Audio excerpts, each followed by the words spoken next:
Здравствуйте. Спасибо, что нашли время на интервью. Как ваши дела? Hello, thank you that you have taken the time for this interview. How are you?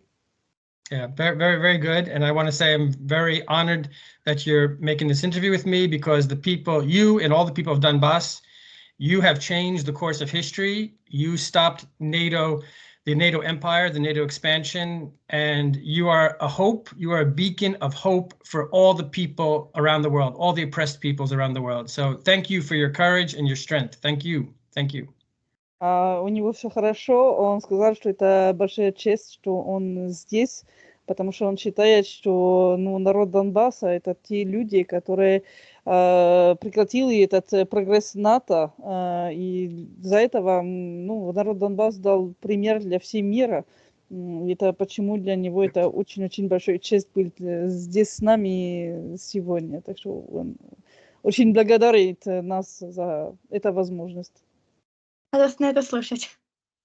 Итак, первый вопрос. It's really nice to hear that. Отличается ли работа и повестка ведущих американских изданий 2000-х от современных? Например, в чем разница между изданием Bloomberg того времени и современным? So I understand. Does the work and agenda of the leading American publication in the years 2000s differ from those of today? For example, what is the difference between the Bloomberg edition in that time and now? Yeah, so I was a foreign correspondent in Russia from 1997 until 2010. And I was working mostly for the New York Times, for Bloomberg, and a little bit with Reuters TV. And in the 90s and 2000s, you would say I was very much a liberal. I was your typical Western liberal journalist, but I was a little bit different because I was always sympathetic to Russia. So I actually came to Russia in 1992. And I was a trained Russian expert. So that made me quite different because I was a trained Russian expert and I was still sympathetic to Russia. Whereas all my colleagues, I noticed, they hated Russia. Not all of them, but 90% of them really hated Russia. This is in the late 90s and 2000s.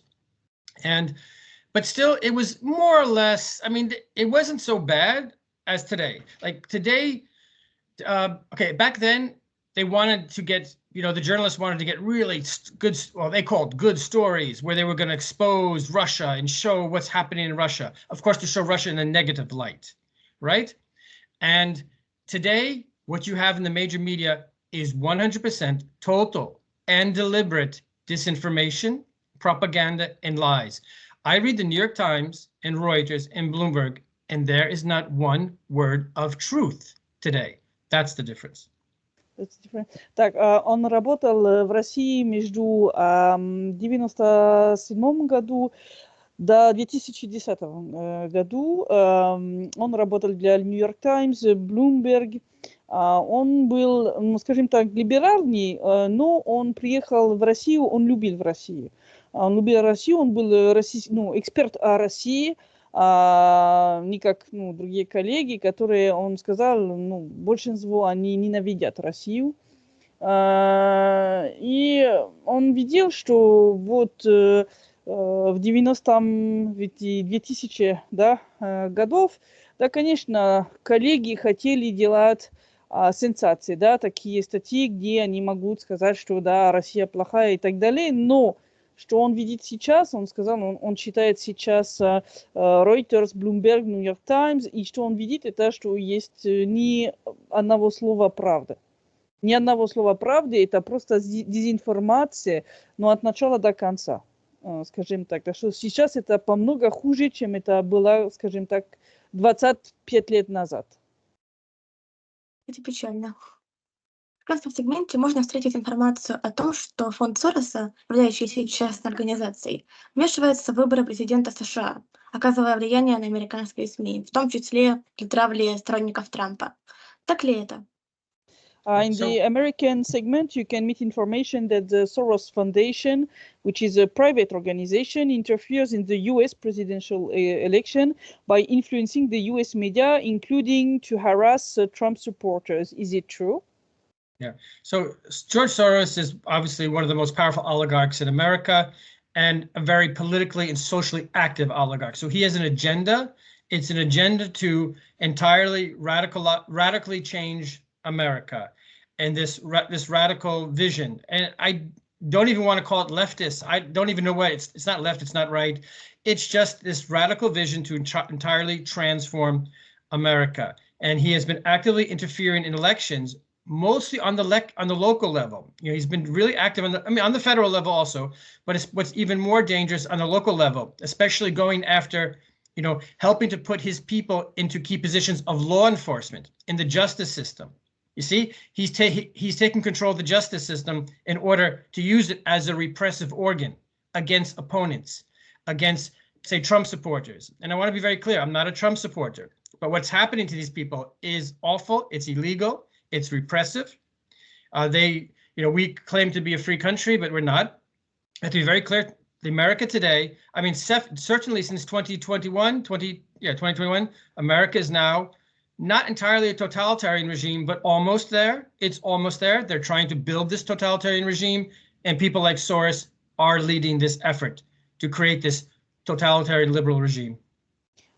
Что он сказал, что это сейчас Сорос, это как один из самых сильных олигархов, которые есть вот там в Америке, и у него есть политическая агенда. И он хочет очень сильно менять вот США, ну не только США даже.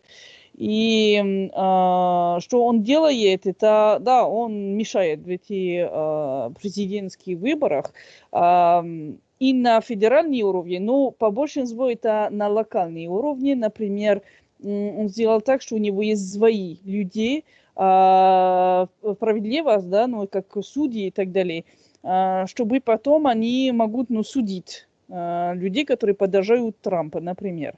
И он говорит, он не поддерживает Трамп, но он говорит, что происходит с этими людьми, это реально, это репрессия, просто политическая репрессия.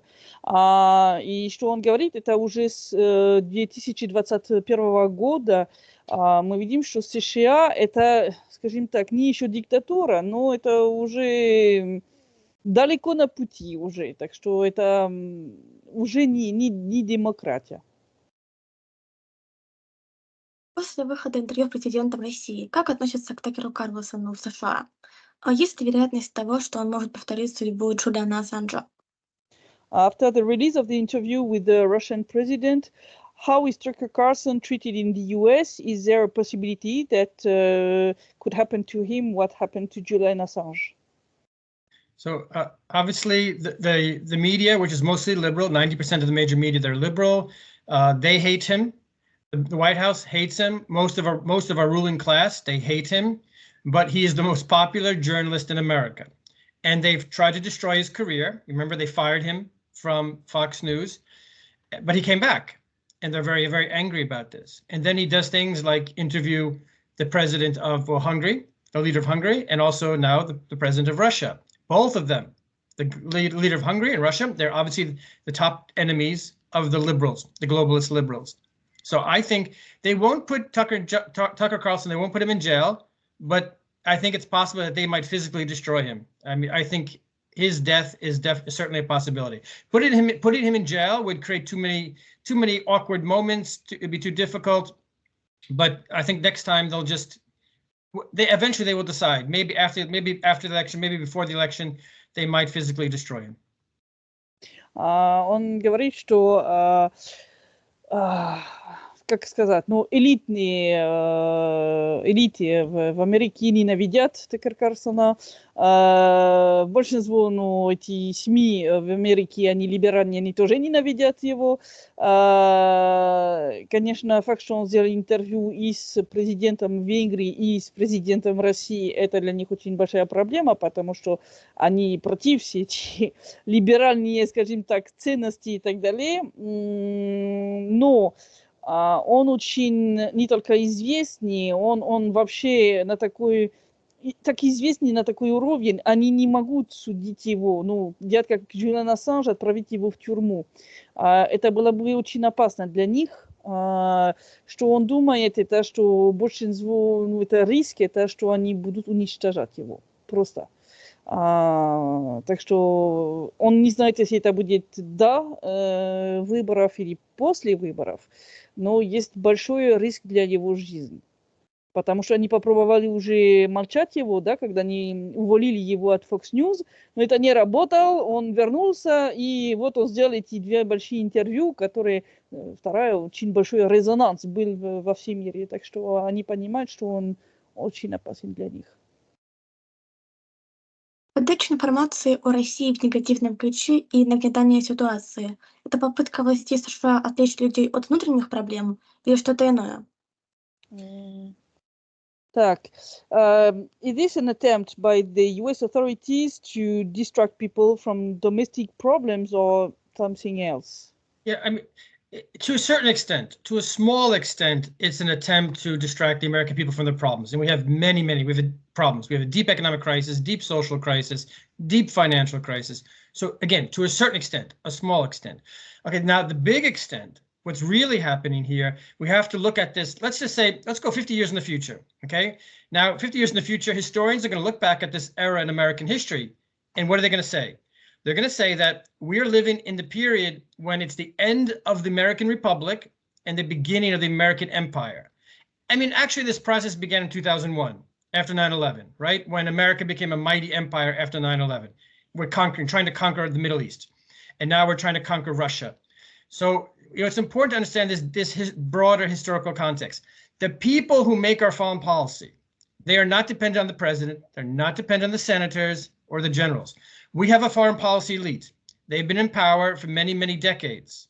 I mean, I know my father was at the US Embassy in the 80s in Belgium. I was trained to work in this system. I have relatives who work in this system. So I'm telling you from my experience, from my knowledge, it's not something I read on the internet. They have a plan. They always had a plan for global domination. I was raised as a child. I was told by my father, we will dominate the world, John. When you become an adult, we will rule the world. I was raised with this idea.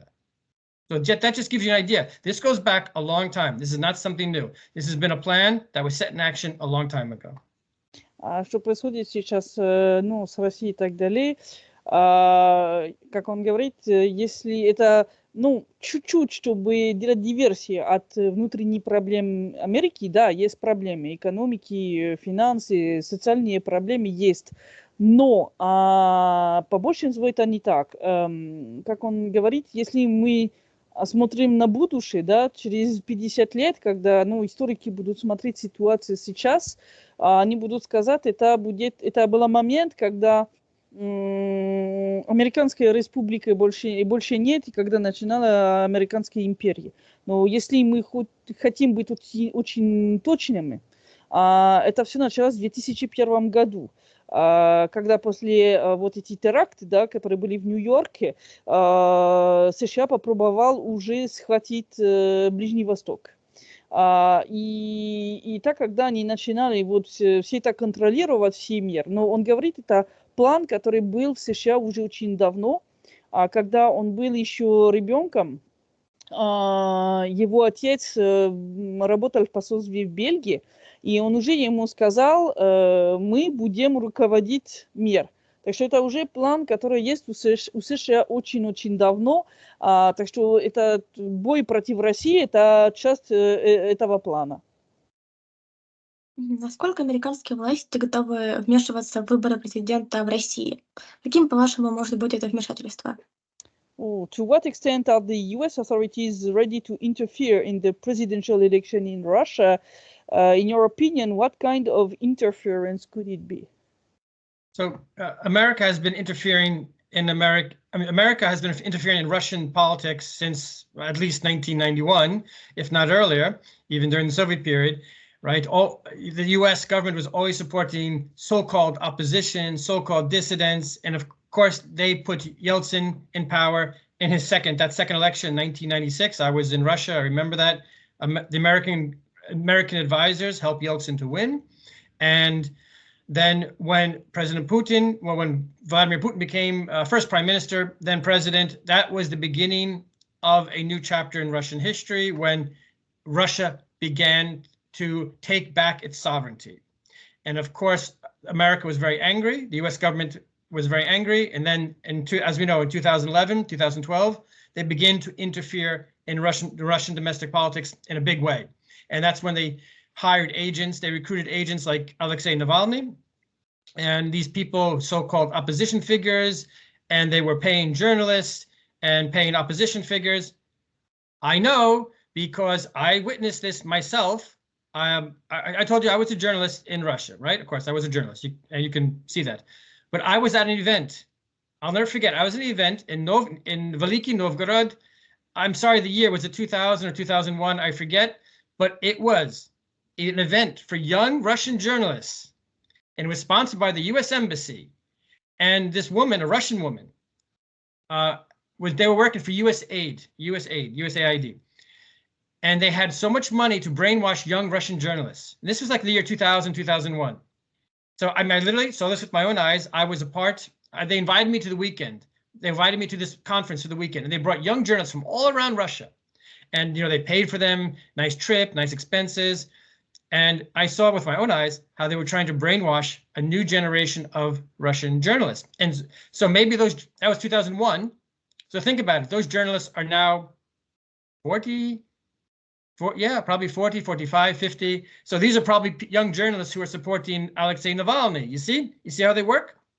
This is how they interfere. They target the informational class, the media. They target the journalists. They try to buy them and get their sympathies. And then they try to control the minds and the hearts of the Russian people. That is the main interference. That is the main interference in Russia's domestic politics. So Russia has to protect its information space very, very much. It must protect it. Он говорит, что это уже очень давно, что США мешает в политике России. Это уже после, и даже, может быть, до коллапса СССР, как он сказал, они сделали так, что Ельцин победил эти выборы в 1997 году, да, у него был вообще советники американские, которые ему помогли победить эти выборы. Конечно, все менялся, когда Путин был сначала премьер-министром, потом президентом. Но он сам видел, потому что он был сам журналист в России, он сам видел в начале 2000 годов, как они собирали все эти американские посольства, да, они собирали молодые российские журналисты для что какая конференция, да, где они тратили деньги на красивый поезд и так далее, чтобы уже менять их мнение, чтобы они, конечно, за США и за все эти оппоненты, которые США сам оплатит, как Алексей Навальный, например, был. И, как он сказал, эти журналисты, они были очень молодые, когда это было в 2001 году, а сейчас у них есть 40 лет. Им 40 лет. Так что это уже журналисты, которые могут менять мнение людей в России. И это очень опасно. И они всегда это сделали. Они контролируют информационное поле, чтобы менять мнение народа. И это почему он говорит, что Россия должна очень-очень крепко защищать свое информационное поле. Это очень важно, потому что это через информационную войну, что США мешает, по большинству, мешает на политические процессы в России. Вы были одним из первых журналистов, которые взяли интервью у российского хакера, когда это не было мейнстримом. Что вы можете рассказать о современной кибервойне? Стало ли человечество на шаг ближе к судному дню и появлению Скайнета из известного фильма? Чем подобные войны грозят обычным людям? You were one of the first journalists to interview a Russian hacker. back when it wasn't mainstream. What can you tell us about modern cyber warfare? Has humanity become one step closer to this doomsday and the appearance of Skynet from the famous film? And how does such a war threaten ordinary people? So I did that. You're referring to the article in the New York Times. I did it in the year 2000, and I interviewed. It took me a long time to make that contact, to find that hacker. It took me about a year. I mean, people put me in contact with him, and when I met him, we met face to face in his apartment, and he was actually a paralyzed man, young man, paralyzed, and he spent all his time in front of the computer, and it was so easy. He just showed me how he hacked. It was very easy. This is the year 2000, right? The year 2000, when obviously things were not very developed, and it was quite simple. It was quite easy. And what I realized is that anyone can find these tools to become a hacker. So it's very, very easy to do. And when in America, we like to talk about the threat of Russian hackers, and it's laughable because anyone anywhere in the world can become a hacker. Why do we in the US always why do we make Russia the bogeyman, the threat? It's always the Russian threat. They could be Chinese, they could be American, they could be Taiwanese, they could be Japanese, but we only talk about Russian hackers. Again, this is part of the informational warfare, psychological warfare, informational warfare to fight Russia. And so the Russian hackers are, I think, their capabilities are probably the same as any country in Europe or America or Asia. And as far as you mentioned Skynet in technology, the threat from technology, right? The threat is not from technology. Technology is just a tool. It's like a hammer. If I use the hammer in a good way to build a house, the result is good. But someone could use a hammer to kill. You could use it to kill someone. So the question is, who is using the tool? Are they a good person? Are they a bad person? Do they have a good goal or a bad goal? And this is the problem with America. We have very bad people in power today, very bad. It's difficult to exaggerate how bad they are. They're evil. I'll say it. They're very evil people. I would not say this. I would have not said this much before in my life. But now, before I thought they made mistakes. That's it. Before I thought they were making mistakes. Now I see they're really evil. So it comes down to, at the end of the day, these things are tools. Whether it's a hammer or a computer, it's a tool. And it all depends on who's using the tool. Are they a good person? Are they a moral person? Do they want to build a better world, or do they want to destroy the world? That's the question. Что он говорит, это ему было нужно 1 год, чтобы делать это интервью с русским хакером. Он был в его квартире, и что это было интересно, это был человек-инвалид. Он был в кресле, он не смог ходить. Так что он был постоянно на компьютер. И когда он говорил с ним, он понял, что стать хакером это очень просто. Ты можешь найти вообще все, что тебе нужно, все эти программы и так далее, очень легко. Так что когда в США они всегда говорят о русских хакерах, очень смешно, да, это как Баба-Яга, скажем это так, какие сказки. В реальности все могут быть хакеры очень легко. Так что люди, которые делают эти компьютерные атаки, они могут быть из Китая, из Вьетнама, из Таиланда, везде, потому что это очень-очень просто. Так что это просто часто это информационной войны, как США делают уже очень давно. И по поводу Skynet и так далее, что он сказал, это все эти компьютеры и программы, это просто товары, это просто технология. Это как молоток. Ты можешь строить дом, да, или ты можешь убить человека с этим товаром. Так что проблема это не эта технология, это кто использует эту технологию. Если у тебя есть нормальные люди, моральные, честные, тогда это не проблема. Проблема это, если у тебя есть плохие люди. И как он говорит, в США сейчас те, которые руководят, это очень-очень плохие люди. Это вообще демоны, блин. И, как он говорит, это где-то опасно, потому что когда у тебя есть такие люди с технологией, тогда да, когда у тебя есть люди, которые хотят они не строить лучший мир, а разбить мир, тогда да, это опасная технология в руках плохих людей. Стоит ли жителям США независимого расследования о деятельности семьи Байдена на Украине? Влияла ли эта деятельность на начало войны на Украине? Should the US resident wait for an independent investigation into the Biden family's activities in Ukraine? Did this activity influence the beginning of the war in Ukraine? There will never be an independent investigation of the Biden family because they entirely control the justice system.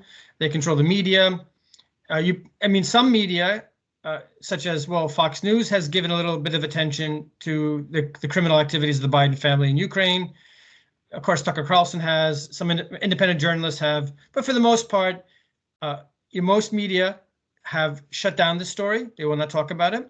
And like I said, the justice system is entirely in the hands of the White House, of the Biden family. So they're not going to investigate themselves, never. Now, so now it certainly was a factor. It certainly was a factor in them starting the war. Like I said, there are many factors, but the Biden family sees Ukraine as their territory, their personal territory, and they want it back. They wanted Donbass. It's ours. We're the Biden family. It's ours. Give us back. Because, the Ukrainian oligarchs promised it to us. We want it back. And then, of course, they would make deals with BlackRock and other major corporations, but they really began to see Ukraine as their territory. So it was one factor of, like I said, many factors that began this war of America against Donbass, against Russia. Он говорит, что не будет независимые расследования Байдена и что они сделали на Украине, потому что, как он уже сказал раньше, они уже контролируют все справедливость. То, что все судьи и так далее, они не будут делать расследование. И СМИ, кроме несколько, как Fox News и Tucker Carlson, которые говорили что-то об этом, все другие молчат полностью. Так что не будет такие расследования. И по поводу связи с войной на Украине, нужно понимать, что семья Байдена, они уже считают, что Украина это их территория. Они сделали такие дела и так далее там, они уже считают, что это их территория. Так что, конечно, для них, это как личное дело, против России, они хотят вернуть все это под их контроль. Даже если у них есть, конечно, есть контракты с компанией, как BlackRock или другие, но они как считают, что это личные дела, потому что для них это их территория. Украина – это территория семьи Байдена. Война на Украине привела к тому, что часть музейных ценностей была уничтожена, часть пропала. Как человек, очень серьезно занимавшийся освещением незаконной торговли предметов искусства, что вы можете рассказать о данной проблеме в связи с конфликтом на Украине? The war in Ukraine has led to the fact that some museum objects have been destroyed, some others have disappeared. As someone who has been very seriously involved in covering the illicit art market, what can you tell us about this problem in connection with the conflict in Ukraine? First of all, one of the main goals of any ethnic cleansing campaign is to destroy the cultural identity of the local population. And so that is what the Ukrainian radical Nazi forces have been doing. They've been trying to destroy any mention, any knowledge, any information that shows that Donbass and the other new territories, that these are Russian lands, right? So that's one of the main points. I don't have all the details because I haven't been to the new territories. So I don't know exactly what has been destroyed, what has been stolen, but I have seen a lot of material, video, fake photos of churches. This is what worries me. A lot of churches have been destroyed. A lot of religious artifacts, art has been destroyed. And of course, we know what's happening in Kiev with the Lavra. right? It's been, we know there's been a lot of destruction there or thefts from there as well. The terrible repression against the Orthodox Church in Ukraine.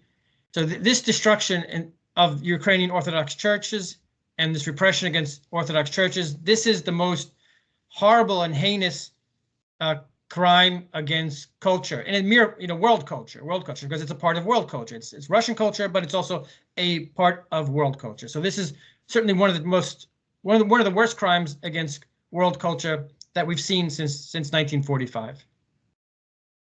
Он говорит, что когда ты хочешь убить полностью народа, ты будешь тоже убить его культуру и вот его историю, да. Это, что мы видим на Украине уже несколько лет, да, все эти неонацисты, что они делают? Они разбьют вообще, памятники, они разбьют вот все, что на связи с Россией, да, чтобы разбить все эти связи между эти новые регионы, да, все это юг части Украины, чтобы разбить все эти связи, которые есть с Россией. Он не точно знает, что происходит на Украине по поводу все эти культурные вещи и так далее, потому что он не был там на месте. Но что он видит, например, это что происходит с этими православными храмами и церквями, да. Много они просто разрушены полностью, так что много, очень ценные иконы просто разбиты, и он видит, что они делают в Киеве, да, в это лавры, которые есть в Киеве, где они вот брали просто все эти храмы, они брали все внутри, и он говорит, что вся эта репрессия против православных, против этой церкви на Украине, это реально большое преступление, потому что это преступление против не только российской религии, это общей культуры мира. И это очень серьезно. Это часть все эти желания разбить полностью все эти связи с Россией, это часть, мы можем сказать, геноцид, это уже так. Санкции, наложенные на Россию, повлияли на мир искусства. Как известно, торговля предметами искусства – огромный рынок. Ушел ли он в тень? Have the sanctions imposed on Russia affected the art world? As you know, the art trade is a huge market. Has it gone into the shadows? So in just before the Maidan coup d'etat in Kiev, Russian collectors, wealthy Russians obviously, they were spending about $1 billion a year buying Russian art, and that means buying Russian art in Moscow and London, in New York, in Geneva, around the world, because there's Russian art everywhere in the world. And in addition to buying Russian art, they would buy European art, they would buy Asian art, Middle Eastern art, African art, everything. So the Russian collectors were very active, had a very big appetite, and they had the money. These wealthy Russians, and they love culture, and they were building. Some of them were building museums. Now today, let's speak specifically about the Russian art market, right? It's almost non-existent. Again, if it was $1 billion before 2014, now it's maybe like 10 million. Actually, there's no exact figure, but maybe it's like $10 million a year, because the secret services in the West, they're looking everywhere to get rich Russians. They're watching the art market, and so rich Russians are staying away. They're staying away from London and New York and Geneva. Now, what's happening on the art market in Moscow, I don't know. So I assume that it is a vibrant art market in Moscow, but I don't have information about that. So as far as outside of Russia, the Russian art collectors are almost non-existent anymore. Not active, almost not active. Он сказал, что до войны, русские олигархи, они много купили, не только русские, но и все миры. Они были в Нью-Йорке, в Лондоне и так далее, и они купили много художества из всего мира, и, конечно, русские. Но сейчас, что все начало, есть санкции, конечно, все западные спецслужбы смотрят, если есть русские олигархи, которые хотят купить что-то, так что, конечно, они больше не идут в Нью-Йорк или в Лондоне, чтобы купить. Так что он считает, ну, это не точные цифры, что все этот рынок, который был миллиарды раньше, если это несколько миллионов, сейчас это уже чудо. Так что, кажется, да, что осталось, это может быть, что есть в России сама, но в других странах сейчас это уже, да, просто в темноте. Кем вы видите будущее США и России? Возможно ли возобновление нормального диалога между этими странами? How do you see the future of the US and Russia? Is it possible to resume normal dialogue between these two countries? No, it's absolutely impossible. It's impossible as long as the current ruling class is in power in Washington. It is absolutely impossible because these people, they've crossed the Rubicon. They've gone too far. I had faith in them up until the moment they began attacking Donbass in February 2022, right? Mid-February, they began bombing Donetsk city. They began bombing all along the front. That was their signal. They were going to conquer and exterminate the people of Donbass. I lost faith in them forever. I will never again believe or trust our ruling class. I thought that maybe they were going to try to make peace with Russia. Maybe. But no, that's it. They've crossed the Rubicon. They cannot be trusted. I think your leaders understand that. I hope they really understand that. There can be no negotiations with this ruling class in the West. They are liars. They're cheaters. They're murderers. They're criminals. There can be no negotiations with them. They will never follow any agreement. You could sign any agreement with them and they will lie and they will cheat and they will be dishonest. So it's pointless to have an agreement with these people. Не, он думает, что пока есть такие люди, которые руководят США, это невозможно. У него был какая надежда, да, до начала вот этой спецоперации, но что может быть, да, США может делать какой-то договор с Россией. А когда 16 февраля 2022 года, когда они начали бомбить очень сильно Донецк, все зоны фронта, это было очень ясно, да, что это был план США, чтобы просто уничтожить народ Донбасса, да, через Украину как прокси. А он понял, что не будет никакой договор. Как он говорит, это делать договор с США это абсолютно бесполезно. Это не только преступники, это люди, которые врут постоянно, врут. Если ты делаешь какой-то договор или контракт с ними, они будут, как они сделали с Минским соглашением, да, подписали и забыли, просто.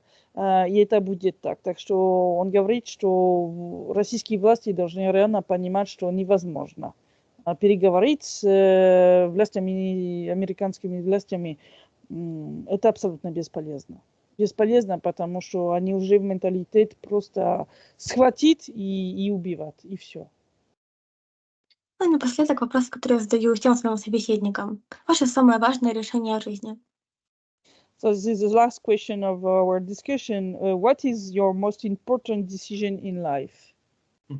So my first most important was when I decided to come to Russia, to move to Russia. I came to Russia in August 1991, but for 1 month, but then I decided to move to Russia in June 92. So that really sent me on a new, that decision sent me on a trajectory, which of course changed the course of my life because I lived 20 years in Russia.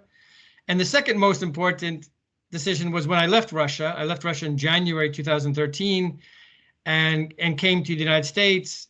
And I thought I was coming home to a great country. I thought I was coming home to a free country, to the American Republic. And I realized no. I began to realize this is not the America I knew. This is not the America I grew up in. And sadly, today we see what America is doing. As we discussed already, the American Republic is dead, and now there is the American Empire. And when I say this with regret. I say this with sadness, but it's true. America has become the Fourth Reich, and it is continuing the goals and ambitions of the Nazi Reich, of the German Reich. And, you know, as we know, a lot of the Nazis, they fled to where? After 45, where did they go? Where? They went to the United States. A lot of them went to the United States. And maybe they're not in power. Those Nazis are not in power today, but their spirit is.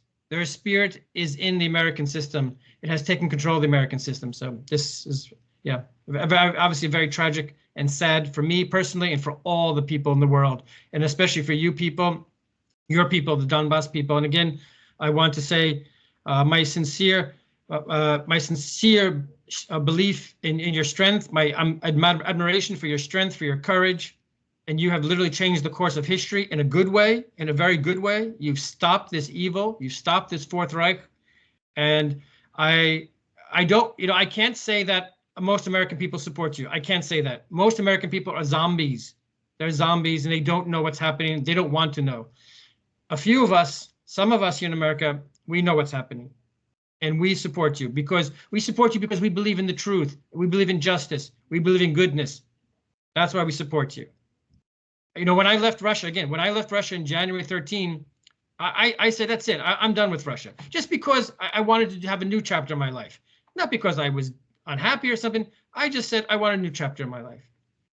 But as you see, I've come back. I've come back to this topic of Russia because you people have done such great things for the global community, for the whole world, for the future of mankind. And now we see hope. Because of the people of Donbass, we see hope. Really, you have changed the world. Он сказал, у него было две очень важные решения. Первое это было, когда он решил приехать жить в Россию. Он был первый раз в России в 91 году, но он решил в 92 году приехать жить в Россию. Он жил в России 20 лет. А в 2013 году он решил вернуться в США. Он думал, что он вернется домой, и, к сожалению, он понял, что не так. Что США, которые он знал, когда он был маленьким, их больше нет. Как он сказал, это больше не американская республика, это уже американская империя. И он говорит, это ему очень жаль. Ему очень жаль, он вообще реально недоволен об этом. Он это и говорит. И что он сказал, это, что реально он поддерживает Россию, что, как он говорит, это не большинство американских, которые поддерживают Россию и Донбасс, потому что большинство они зомби просто. Но он говорит, что есть несколько людей в США, которые понимают, что происходит, которые поддерживают Россию и специально Донбасс, потому что, как он сказал, мы меняли историю через нашу храбрость, что мы сделали это, мы тормозили, мы прекратили вообще это зло, которое сделал очень большой прогресс, и что мы сделали, это реально меняло историю. И это почему он говорит, мы дали мир, надежду, и это почему он поддерживает нас, и что вот,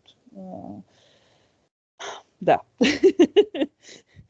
Трудно все передать, но это такая идея, как он говорит, это почему для него это, как он думал, когда он вернулся домой, что все уже Россия это больше не в моей жизни. И в конце концов он вернется на этой теме России через вот это спецоперации, что происходит сейчас.